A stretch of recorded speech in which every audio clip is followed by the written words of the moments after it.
Goodwill, friendship and cooperation ਇਹ Indus water treaty ਦੇ ਪ੍ਰੈਂਬਲ ਵਿੱਚ ਵਰਤੇ ਗਏ ਕੀਵਰਡਸ ਹਨ ਜੋ 19 ਸਤੰਬਰ 1960 ਨੂੰ ਕਰਾਚੀ ਵਿੱਚ ਨਹਿਰੂ ਅਤੇ ਅਯੂਬ ਖਾਨ ਨੇ ਵਰਲਡ ਬੈਂਕ ਦੀ ਮੀਡੀਏਸ਼ਨ ਨਾਲ ਸਾਈਨ ਕੀਤੀ ਸੀ, ਜਿਹੜੀ ਕਿ ਦੋਸਤੀ ਨੂੰ ਮਜ਼ਬੂਤ ਕਰਨ ਵਾਸਤੇ ਸੀ, ਨਾ ਕਿ ਦੁਸ਼ਮਣੀਆਂ ਪੈਦਾ ਕਰਨ ਵਾਸਤੇ।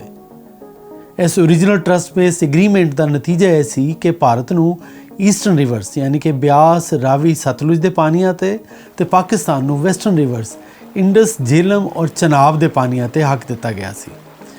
ਪਰ ਭਾਰਤ ਵਿੱਚ ਪਿਛਲੇ ਕੁਝ ਸਮੇਂ ਤੋਂ ਅਤੇ ਰੀਸੈਂਟਲੀ ਹੋਏ ਟੈਰਰ ਅਟੈਕ ਨੇ ਇਸ ਭਰੋਸੇ ਦੀ ਇਮਾਰਤ ਨੂੰ ਹਿਲਾ ਕੇ ਰੱਖ ਦਿੱਤਾ ਹੈ। ਭਾਰਤ ਵੱਲੋਂ ਪਾਣੀ ਦੇਣ 'ਤੇ ਰੈਸੀਪ੍ਰੀਕੇਸ਼ਨ 'ਚ ਕੀ ਮਿਲਿਆ? Terror attacks. 2001 'ਚ ਪਾਰਲੀਮੈਂਟ ਅਟੈਕ, 2008 'ਚ ਮੁੰਬਈ ਟੈਰਰ ਅਟੈਕ, 2016 'ਚ ਪਠਾਨਕੋਟ ਅਤੇ ਉਰੀ ਅਟੈਕ, 2019 'ਚ ਪੁਲਵਾਮਾ ਅਟੈਕ ਔਰ ਅਪ੍ਰੈਲ 2025 'ਚ ਪਹਿਲਗਾਮ ਅਟੈਕ, ਜਿਹਦੇ ਵਿੱਚ ਮਾਸੂਮਾਂ ਦੀ ਜਾਨਾਂ ਚਲੀਆਂ ਗਈਆਂ ਸੀ। ਔਰ ਦੱਸਿਆ ਗਿਆ ਹੈ ਕਿ ਸਾਰੇ ਹਮਲੇ ਪਾਕਿਸਤਾਨ ਬੇਸਡ ਟੈਰਰ ਨੈਟਵਰਕ ਨਾਲ ਜੁੜੇ ਹੋਏ ਹਨ। Finally blood and water can't flow together ਵਾਲੇ ਪ੍ਰਿੰਸੀਪਲ 'ਤੇ ਬੇਸ ਭਾਰਤ ਨੇ ਪਹਿਲਗਾਮ ਹਮਲੇ ਤੋਂ ਬਾਅਦ ਟ੍ਰੀਟੀ ਨੂੰ ਅਬੈਂਸ ਵਿੱਚ ਰੱਖ ਦਿੱਤਾ, ਯਾਨੀ ਕਿ ਇਸ ਸਮਝੌਤੇ ਨੂੰ ਹੁਣ ਠੰਡੇ ਬਸਤੇ 'ਚ ਪਾ ਦਿੱਤਾ ਹੈ। ਔਰ ਭਾਰਤ ਨੂੰ ਕਹਿਣਾ ਪਿਆ ਕਿ blood and water can't flow together, ਲੇਕਿਨ ਪਾਕਿਸਤਾਨ ਦੇ ਬਿਲਾਵਲ ਭੁੱਟੋ ਸਾਹਿਬ ਕਹਿੰਦੇ ਨੇ ਮੋਰ ਬਲੱਡ ਵਿਲ ਫਲੋ। ਉਹ ਪਤਾ ਨਹੀਂ ਕਿਹੜੀ ਦੁਨੀਆ 'ਚ ਨੇ।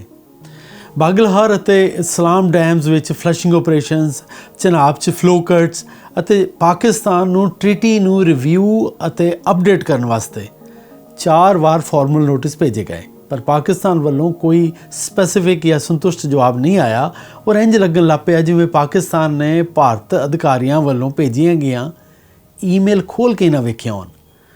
ਇਸ ਮੁਆਹਦੇ ਦੇ ਆਰਟੀਕਲ 12 ਦੇ ਅਨੁਸਾਰ ਯੂਨੀਲੈਟਰਲੀ ਟਰਮੀਨੇਸ਼ਨ ਨਹੀਂ ਹੋ ਸਕਦਾ, ਪਰ ਰੀਨੈਗੋਸ਼ੀਏਸ਼ਨ ਜਾਂ ਨਵੀਂ ਟ੍ਰੀਟੀ ਨੈਗੋਸ਼ੀਏਟ ਕਰਨਾ ਸੰਭਵ ਹੈ। 65 ਸਾਲ ਬਾਅਦ ਡੈਮੋਗ੍ਰਾਫੀ ਦਾ ਚੇਂਜ ਹੋਣਾ, ਕਲਾਈਮੇਟ ਚੇਂਜ ਹੋਣਾ ਅਤੇ ਪਾਪੂਲੇਸ਼ਨ ਗਰੋਥ ਨੇ ਉਸ ਸਮੇਂ ਦੀਆਂ ਜ਼ੰਪਸ਼ਨ ਨੂੰ ਹੁਣ ਪੂਰਾ ਨਹੀਂ ਕੀਤਾ। ਡਿਸਪਿਊਟ ਰੈਜ਼ੋਲੂਸ਼ਨ ਫਰੇਮਵਰਕ 'ਚ ਕੋਰਟ ਆਫ ਆਰਬਿਟ੍ਰੇਸ਼ਨ ਜਾਂ ਟੈਕਨੀਕਲ ਐਕਸਪਰਟ ਬੋਡੀਜ਼ ਹੈਗੀਆਂ ਹਨ, ਪਰ ਹੁਣ ਤੱਕ ਪਰਮਾਨੈਂਟ ਇੰਡਸ ਕਮਿਸ਼ਨ ਹੀ ਕਿਸੇ ਨਾ ਕਿਸੇ ਤਰੀਕੇ ਕੰਮ ਚਲਾ ਰਹੀ ਹੈ। ਵਰਲਡ ਬੈਂਕ ਦੇ ਪ੍ਰੈਜ਼ੀਡੈਂਟ ਅਜੇ ਬੰਗਾ ਨੇ ਇਸ ਗੱਲ ਨੂੰ ਪਹਿਲਾਂ ਹੀ ਸਾਫ਼ ਕਰ ਦਿੱਤਾ ਹੈ ਕਿ ਇੰਡਸ ਵਾਟਰ ਟ੍ਰੀਟੀ ਦੇ ਵਿੱਚ ਵਰਲਡ ਬੈਂਕ ਦਾ ਰੋਲ ਸਿਰਫ ਇੱਕ ਫੈਸਿਲੀਟੇਟਰ ਵਰਗਾ ਹੈ ਔਰ ਸਿੱਧੇ ਤੌਰ 'ਤੇ ਇਸ ਟ੍ਰੀਟੀ ਦੇ ਡਿਸਪਿਊਟ ਨੂੰ ਰਿਜ਼ੋਲਵ ਕਰਨਾ ਜਾਂ ਪ੍ਰੋਬਲਮਸ ਨੂੰ ਫਿਕਸ ਕਰਨਾ ਨਹੀਂ ਹੈ।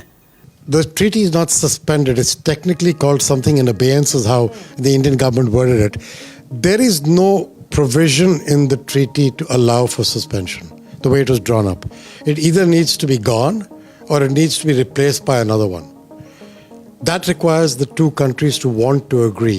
The World Bank's role is basically that of a facilitator if they disagree, not by us making a decision, but by us being the party that goes through a process to find a neutral expert or an arbitrator court to settle it.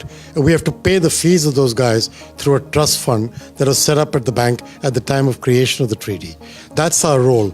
We have no role to play beyond that. ਅਗਰ ਪਾਕਿਸਤਾਨ ਨੇ Indus water treaty ਦੇ ਉੱਪਰ ਕੋਈ ਗੱਲ ਕਰਨੀ ਹੈ ਤਾਂ ਉਹ ਗਵਰਨਮੈਂਟ ਟੂ ਗਵਰਨਮੈਂਟ ਹੋਏਗੀ। ਇੱਕ ਬਾਇਲੈਟਰਲ ਮੁੱਦਾ ਹੈ।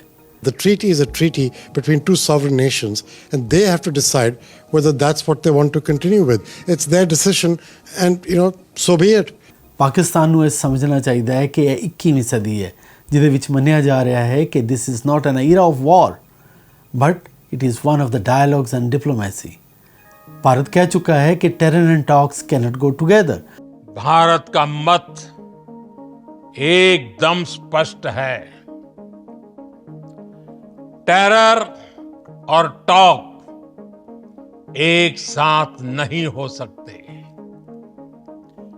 टेरर और ट्रेड एक साथ नहीं चल सकते और पानी और खून भी एक साथ नहीं बह सकता। ਸੋ ਅਗਰ ਪਾਕਿਸਤਾਨ ਨੇ ਗੱਲ ਕਰਨੀ ਹੈ ਤੇ ਉਸ ਨੂੰ ਪਾਕਿਸਤਾਨ ਦੀ ਧਰਤੀ ਤੇ ਪਨਪ ਰਹੇ ਅੱਤਵਾਦ ਦੇ ਟਿਕਾਣਿਆਂ ਨੂੰ ਬੰਦ ਕਰਨਾ ਪਏਗਾ। ਅੱਤਵਾਦ ਦੇ ਉੱਤੇ ਅਗਰ ਉਹ ਲੜਾਈ ਲੜ ਰਿਹਾ ਹੈ ਤੇ ਉਹ ਲੜਾਈ ਵਿਖਾਉਣੀ ਪਏਗੀ ਤਾਕਿ both the governments can sit together on a table and resolve the issues through dialogue and diplomacy. Water sharing ਤਾਂ ਪੋਸੀਬਲ ਹੈ, ਪਰ ਫਰੈਂਡਸ਼ਿਪ ਸ਼ੇਅਰਿੰਗ ਸਿਰਫ ਔਰ ਸਿਰਫ ਦੋਵਾਂ ਪਾਸਿਓਂ ਕੌਨਫੀਡੈਂਸ ਬਿਲਡਿੰਗ ਤੋਂ ਬਾਅਦ ਹੀ ਹੋ ਸਕਦੀ ਹੈ।